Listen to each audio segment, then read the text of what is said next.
Hello, this is our Mix Vlog. Don't forget to subscribe my YouTube channel. I love you all. Bye-bye.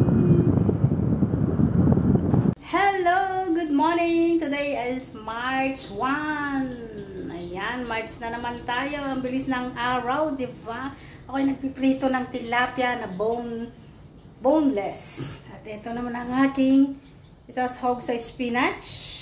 Ito po yung century eggs. Isasahog ko po ito sa spinach. Ito ay itlog na itim yung nasa loob. Ayan o, binalot nila sa ng palay. Ewan ko kung paano nila bubuksan po natin at ayan. Bubuksan ko na dito. Kasi mahuhugasan naman po ito ay. Ayan, bubuksan ko na dito ha. Papakita ko lang. Tamad na. Ibaba yung cellphone. Ayan, ganyan po ang itsura niya, black.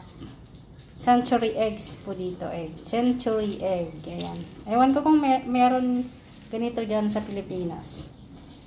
Ayan o.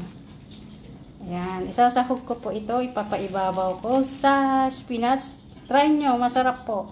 Mag-gisa kayo ng ng spinach. Lagyan nyo ng century egg. Ayan o. Ayan.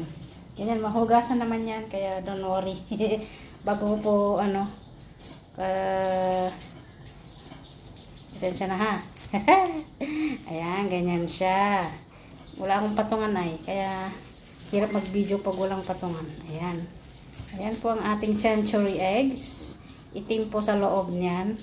Masarap po to lagay sa sa spinach na gulay. Ayan o. O kaya sa lugaw. Lagay nyo din sa lugaw. O yan. Ganyan siya. Ayan o. Mahugasan din yan. Huwag kayong mag-alala. Kaya ayan. Ito po naman yung yung asam pidas. Ayan. Ilalagay ko sa isda na prinito ko. Lagyan ko ng kamasang kamatis, sibuyas.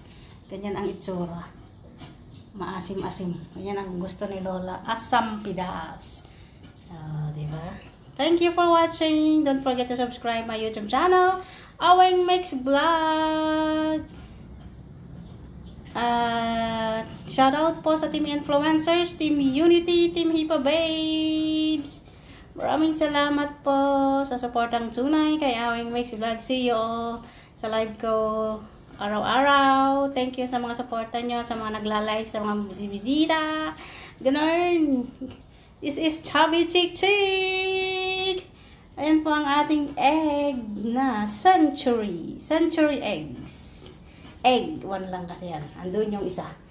4 yan ay. Nilagay ko na yung dalawa sa porridge. Ayan. Thank you for watching. Bye. See you on my next upload. Ayan, ito na po ang black egg natin, ang century egg. May flower pa yan, pero hindi buo yung black nila. Black niya, sayang. Daya naman. Ayan, ganyan po siya. Nahugasan ko na yan. Diba? Ayan, ganyan, parang binalot lang sa black, pero masarap. Kunin ko pa sana yung isa doon, pero marami na yan. Konti lang yung spinach na okay. Ayan po, ang century eggs. Nagpriprito ako ng tilapia na boneless. Sana yan ang egg. Yan yung na binalot nila sa lupa ata yan. Tapos na may na may ng palay, balat ng palay. Ayan po ang ating century egg. Kaya try nyo po magluto kung mayroon po sa Pilipinas ang century eggs, yung itim. Masarap po pa ibabaw sa sa spinach na gulay o kaya sa porridge, lugaw. Ayan o. Diba? Thanks for watching. Don't forget to subscribe. Thank you. I love you. Ah!